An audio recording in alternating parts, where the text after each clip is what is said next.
Hello दोस्तों, स्वागत है आपका हमारे YouTube channel creative art study में। यहाँ मैं बात करती हूँ विजुअल आर्ट से संबंधित टॉपिक्स के बारे में। तो आज का हमारा टॉपिक है टेक्सचर, जिसको हिंदी में पोत कहा जाता है। तो इस चीज़ से सभी वाकिफ़ हैं कि टेक्सचर क्या होता है, फिर भी मैं इसको बहुत अच्छी तरीके से आपके सामने एक्सप्लेन करूँगी, जिससे आपके माइंड में ये चीज़ बिल्कुल क्लियर हो जाए। तो यहाँ पर मैंने फर्स्टली डेफिनेशन दी हुई है, texture is the character of the surface. इससे हम जान सकते हैं कि जो हमारा सरफेस का टेक्सचर होता है, कैरेक्टर होता है, वही टेक्सचर कहलाता है। और आपने देखा होगा कि सारी ही चीज़ों के टेक्सचर अलग अलग होते हैं। जो हमारी प्राकृतिक चीज़ें हैं उनके टेक्सचर अलग होते हैं। कई बार उनको हम कॉपी करके अपने काम में यूज़ करते हैं, कि कई बार अपने मन से भी डिज़ाइंस बनाते हैं, टेक्सचर बनाते हैं। तो इस तरीके से बहुत ही वैरायटी के टेक्सचर हो जाते हैं। यहाँ पर मैं आपकी सुविधा के लिए इतना रिटिन में भी रखे हूँ, तो आप लोग चाहें तो इसको नोट्स भी बना सकते हैं। ये आप लोगों की सुविधा के लिए ही है। तो यहाँ पर बात करते हैं हम टेक्सचर की। तो किसी भी वस्तु के धरातल के गुण को ही पोत कहते हैं। ये चीज़ हमारी क्लियर हो जाती है। आप लोगों को ये चीज़ दिमाग में रखनी है। जो किसी वस्तु का धरातल का गुण होता है उसको हम टेक्सचर कहते हैं। विभिन्न प्रकार के पदार्थ, पत्थर, उनके रंग तथा रूप एवं स्पर्श ज्ञान होता है। प्राकृतिक पदार्थों के अतिरिक्त मानव निर्मित भी अनेक वस्तुओं में विभिन्न प्रकार के धरातल देखने को मिलते हैं। जैसे कि यहाँ क्लियर है कि हमें प्राकृतिक चीज़ों में तो टेक्सचर देखने को मिलता ही है, इसके अलावा हमें मानव द्वारा निर्मित चीज़ों में भी टेक्सचर देखने मिलता है। प्राकृतिक चीज़ों की अगर हम बात करें तो पेड़ पौधे, पत्तियाँ, पत्थर, अनेक तरीके के जो प्राकृतिक संसाधन हैं उसमें अलग अलग टेक्सचर हमें देखने को मिलते हैं। इसके अलावा जो टेक्सचर मैन बनाता है या आम इंसान बनाते हैं, तो उनको हम क्या कहते हैं, मानव निर्मित टेक्सचर। तो यहाँ पर हमने बात की मानव निर्मित टेक्सचर की। पोत से तात्पर्य है जो छूने और देखने में एक ही प्रकार की अनुभूति दे। जब भी हम टेक्सचर को टच करते हैं तो हम जैसा देखते हैं कि अगर कोई टेक्सचर रफ़ है तो हमें वो रफ़ फील होता है, और कभी कभी हम देखते हैं कि स्मूथ टेक्सचर है तो उसको टच करने से भी हमें स्मूथ ही फील होता है। तो यहाँ आपको ये चीज़ क्लियर हो गई होगी कि टेक्सचर किस तरीके का होता है। चित्रकार द्विआयामी धरातल जैसे कपड़ा, मिट्टी, छाल, ताड़पत्र, भित्ति आदि को अपनी अभिव्यक्ति का साधन बनाता है, और इसके स्वाभाविक पोत का प्रयोग वह अपनी अभिव्यक्ति में करता है। तो यहाँ पर आपको ये चीज़ क्लियर कर देती हूँ मैं। जैसे कोई आर्टिस्ट है तो अगर उसको जैसे भी कोई चीज़ का टेक्सचर अपने काम में दिखाना है, तो वह अपने हिसाब से, अपनी इच्छा के हिसाब से टेक्सचर अपने वर्क में देता है। यहाँ मैंने काफ़ी तरीके के टेक्सचर देखिए एक इमेज में रखे हुए हैं। यहाँ आप देख सकते हैं कुछ रफ़ टेक्सचर्स हैं, कुछ स्मूथ टेक्सचर्स हैं। तो इस तरीके से जैसे ये है हमारा फर का टेक्सचर है, ये भी है, ये आप देख पा रहे होंगे अलग टेक्सचर है, ये अलग टेक्सचर है। तो इस तरीके से हम विभिन्न प्रकार के जो हैं वो टेक्सचर्स फील कर सकते हैं, देख सकते हैं। अब आती है बात पोत का वर्गीकरण, क्लासिफिकेशन ऑफ टेक्सचर। इसके बारे में चलिए हम बात कर लेते हैं।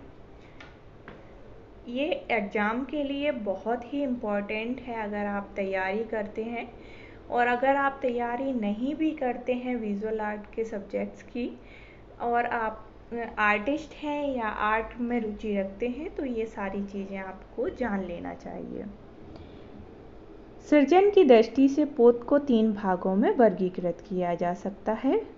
यहाँ पर हमने टेक्सचर को कितने पार्ट्स में बांटा है, 3 पार्ट्स में। तो फर्स्ट है हमारा प्राकृतिक पोत, नेचुरल टेक्सचर। प्राकृतिक पोत वे हैं जो वस्तु की मूल संरचना में प्राकृतिक रूप से विद्यमान हैं। इसके अंतर्गत प्रकृति प्रदत्त व मानव निर्मित सभी वस्तुएं आ जाती हैं। देखिए, प्राकृतिक पोत वो होते हैं, जैसे हम लीफ देख रहे हैं यहाँ पे, आपने लीफ का मैंने यहाँ पर एक चित्र बनाया हुआ है, ये लीफ है। यहाँ पर आप देख रहे होंगे अलग अलग इस तरीके के टेक्सचर दिखाई दे रहा है मुझे ये। तो ये चीज़ें जो होती हैं ये प्राकृतिक पोत के अंतर्गत आती हैं। इसके बाद हम नेक्स्ट पे आते हैं, अनुकृत पोत। प्रकृति प्रदत्त पोत का अनुकरण करके निर्मित किए जाने वाले पोत को अनुकृत पोत कहते हैं। यहाँ पर हम इस चीज़ का पता इस तरीके से लगाते हैं कि मान लीजिए आप कोई पेड़ देख रहे हैं, जैसे मैंने यहाँ एक इमेज में आपको पेड़ का जो है टेक्सचर दिखाया हुआ है। तो ये आप देख पा रहे होंगे इस तरीके का आजकल जो फर्नीचर होता है उसमें भी इसी तरीके का टेक्सचर बना देते हैं। हो सकता है कि वह नेचुरल हो और हो सकता है वह मैन मेड हो। तो नेचुरल टेक्सचर को हमने कॉपी करके बनाया, तो वो कौन सा टेक्सचर हो गया हमारा, कॉपी टेक्सचर। तो यहाँ पर बात हो गई है कि मानव द्वारा कॉपी किया हुआ या अनुकृत किया हुआ टेक्सचर कौन सा होता है, अनुकृत पोत कहलाता है। ओके फ्रेंड्स, अब हम आगे बढ़ते हैं अपने थर्ड पर। थर्ड है हमारा सृजित पोत, क्रिएटेड टेक्सचर। इसके अंतर्गत कलाकार अनेक यंत्रों व विभिन्न साधनों के द्वारा भांति भांति के पोत का सृजन करता है। इन्हें हम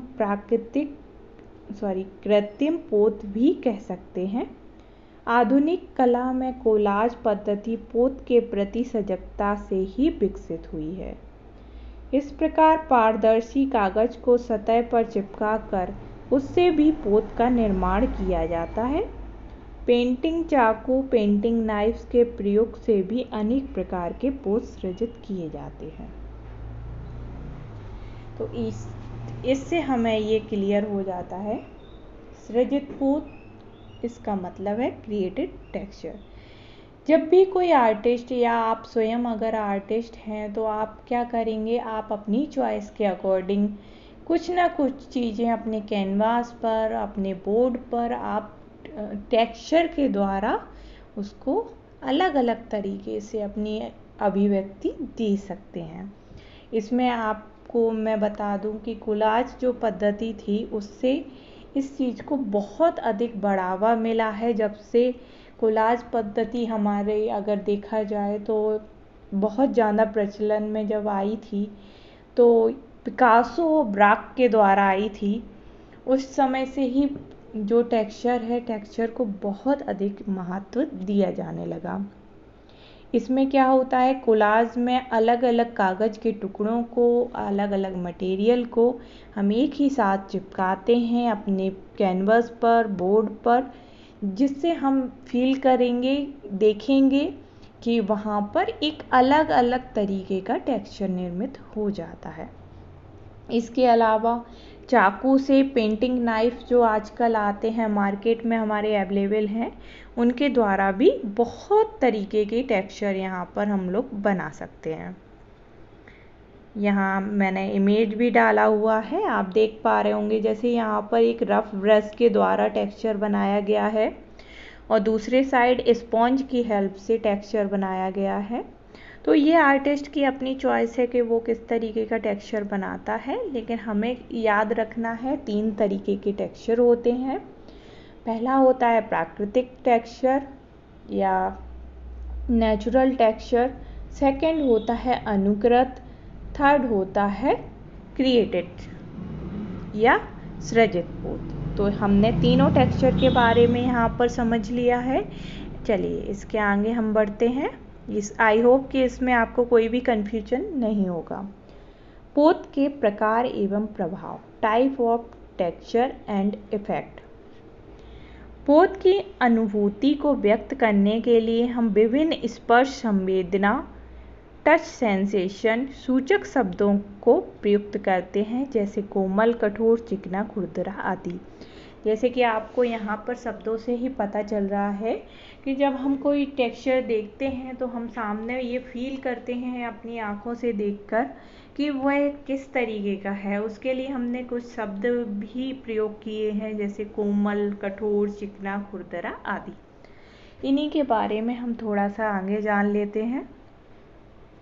एक मिनट, थोड़ा स्लाइड मेरा ऊपर हो गया।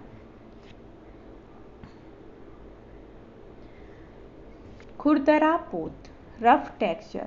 ये पोत दृष्टि एवं स्पर्श संवेदना को तुरंत जन्म देते हैं। कलाकार इसका प्रयोग अपनी रचना में बहुत अधिक करते हैं, क्योंकि ये सतह के प्रभाव को स्पष्ट करते हैं, जैसे सतह का खुरदरापन, दरी आदि।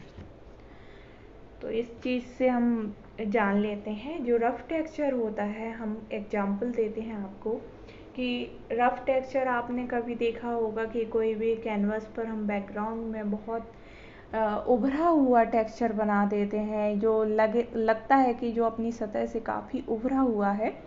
उस तरीके के टेक्सचर जो हैं वो बहुत ही ज़्यादा यूज़ किए जाते हैं। उससे क्या होता है कि हमें दूर से ही उस चीज़ का आभास होने लगता है।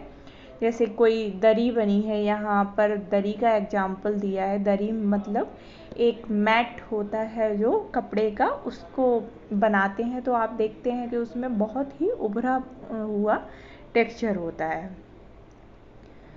दूसरा है चिकने पोत। थोड़ा सा इसमें पता नहीं क्यों PDF बनाते टाइम ये टाइपिंग का थोड़ा सा मिस्टेक हुआ है, प्लीज़ इसको इग्नोर करें। चिकने पोत जो होते हैं, स्मूथ टेक्सचर, ये पोत सुखद स्पर्श की अनुभूति देते हैं, परंतु दृष्टि को अधिक प्रभावित नहीं करते। ये प्रकाश को परिवर्तित करने में सक्षम होते हैं, जैसे तेलीय धरातल। चिकने पोत से आपको मैं क्लियर कर दूं, जैसे कि आप देखते होंगे अगर बैकग्राउंड में बहुत ही स्मूथ कुछ टेक्सचर है तो वहाँ पर अगर कोई आप लाइट डालते हो या सनलाइट उस पर पड़ती है तो वो अपने आप रिफ्लेक्ट होने लगती है। तो उस तरीके के जो टेक्सचर होते हैं उनको कौन सा, स्मूथ टेक्सचर कहते हैं।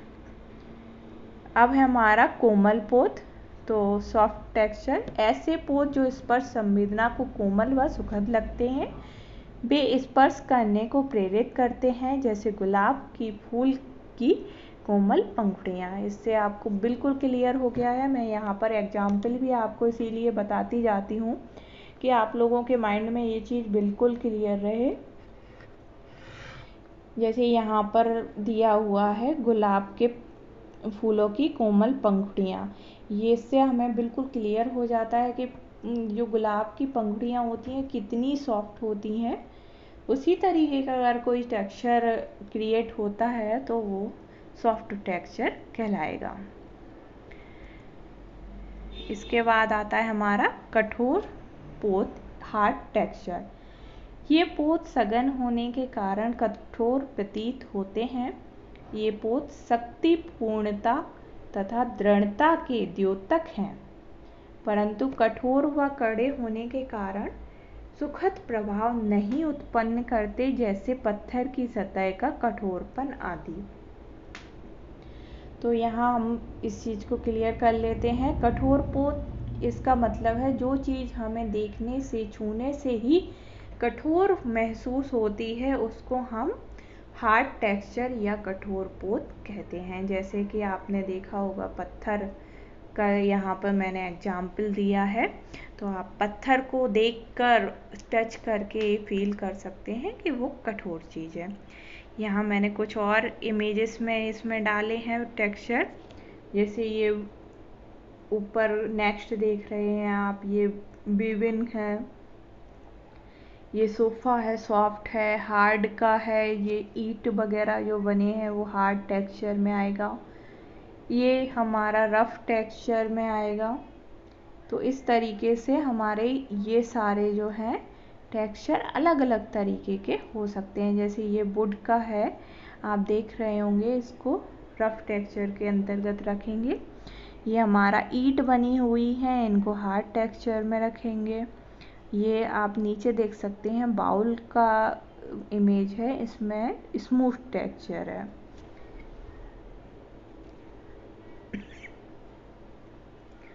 ओके फ्रेंड्स, ये हमारा वीडियो आज इतना ही है। तो आपको आई होप कि टेक्सचर समझ में आ गया होगा। अगर आपको वीडियो अच्छा लगे तो please like share and comment ज़रूर कर दें और चैनल को सब्सक्राइब करना ना भूलें।